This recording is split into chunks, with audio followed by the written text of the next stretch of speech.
Hi everyone! Samahan niyo ako, magluluto tayo ng sarap na merienda ngayong araw na ito. Ito yung sinasabi ko, yung talong. So, ang ganda, oh. Hindi naman kailangan lagi na lang nakaprito ang talong, no? Okay, try ko nga. Gagawa ako ng masarap na merienda.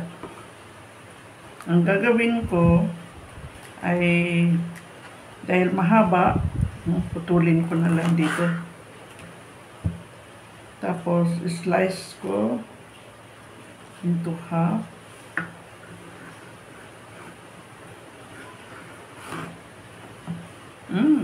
Nice. Ganda. Dagdagan natin.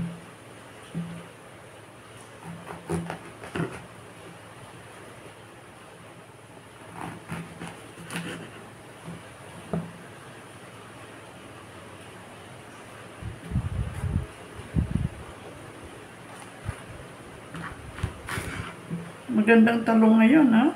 Wala siyang uod o itim-itim, no? 3 lang naman ang talong ko. So, magiging 6.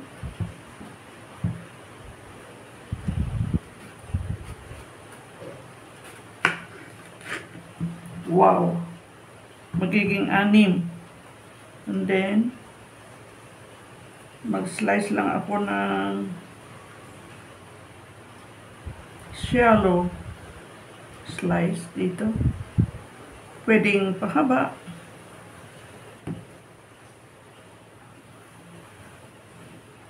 Or, pwede rin pa ganito, no?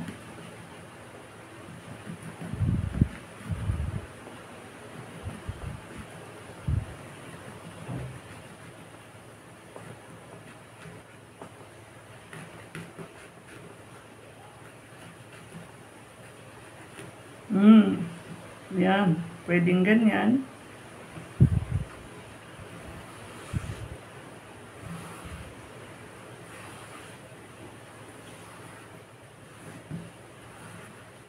And then, yung pag ganito.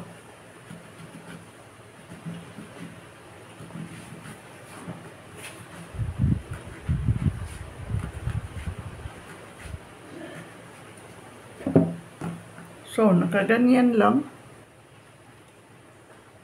No, diba?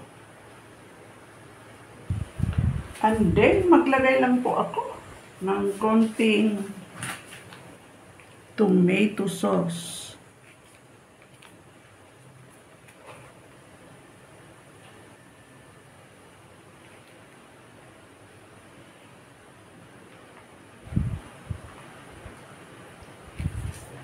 Ganun lang, simple.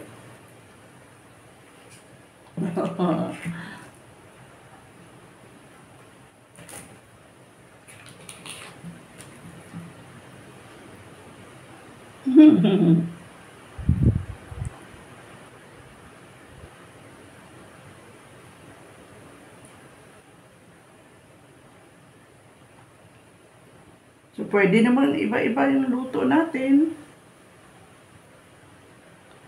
At sa ibabaw nito ay maglagay ako ng, kasi yung mga titirang mga ulam, ito ay ordinary na corned beef. Ilagay ko dito, ang isa.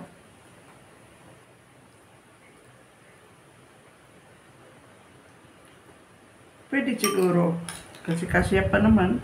Yan, so malalaki, 2.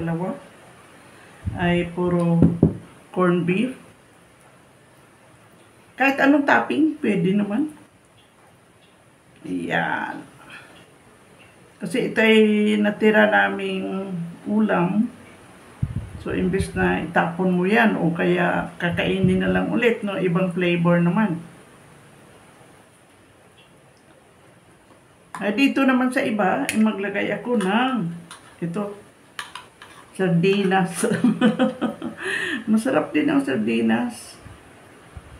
Pwedeng tinapa, no? Kahit anong klase. Ilagay natin dito na sardinas, pwede. Hindi ko po sinasabi kung ano ng sardinas. Kahit ano lang po ilagay dito, pwede naman. Pwede kung mayroon kayong giniling, ay pwede.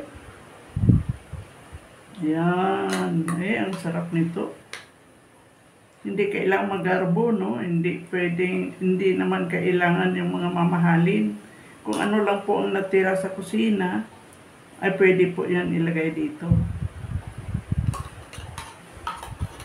Yan.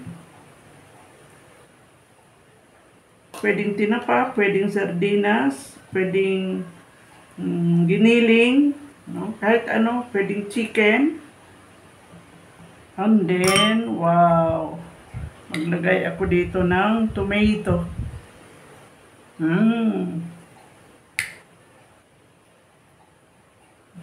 Dalawang tomato.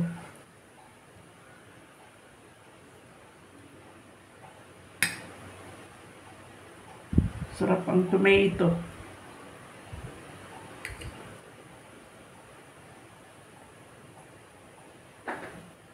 Ganun lang kadali.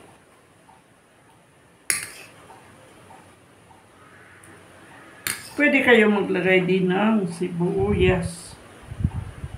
So, in between, pwede akong maglagay dito. White onion. Kasi ito ay matamis-tamis, manamis-namis. Pwede rin. And then, wow, maglagay tayo ng cheese sa itaas. Exciting.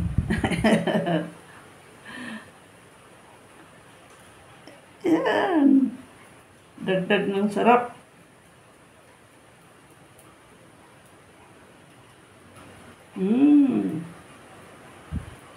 O diba?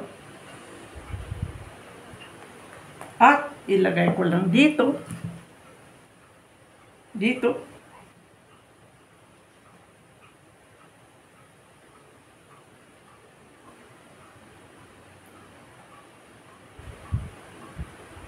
See? Lagay natin dito sa ating maliit na pan. Wow!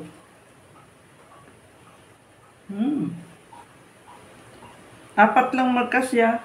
See? Mamaya na yung iba. At dahil wala akong oven, ilagay ko lang sa air fryer. Okay?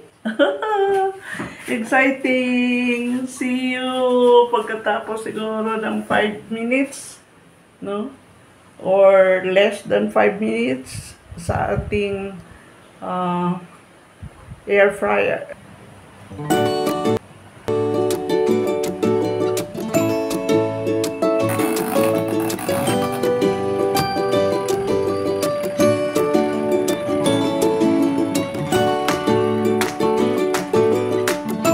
Wow! At ito na po yung ating talong pizza. Oh, exciting. Ang ganda. It's hot.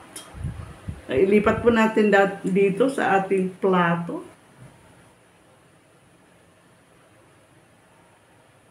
Wow!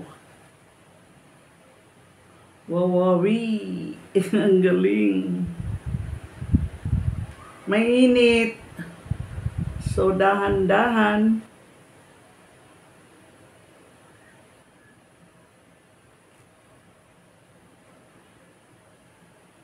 Moist.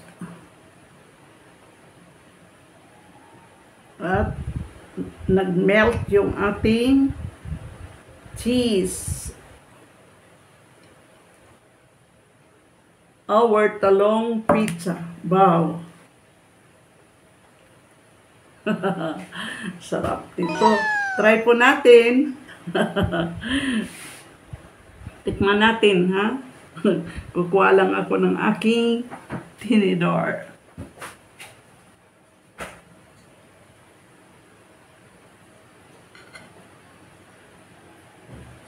Wow!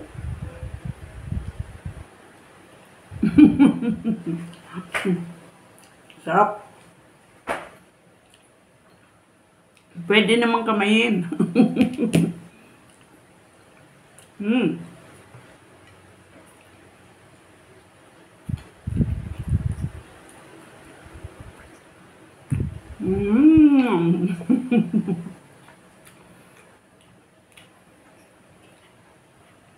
Sarap po.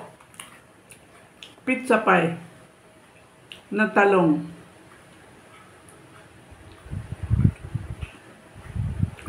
Kung gusto po ninyo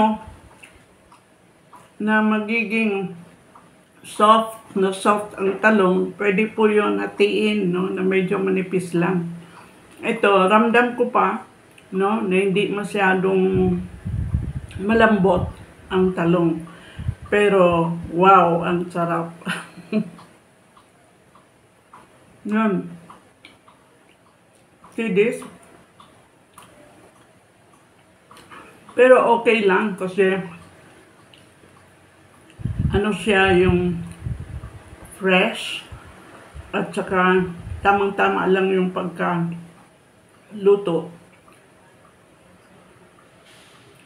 See this?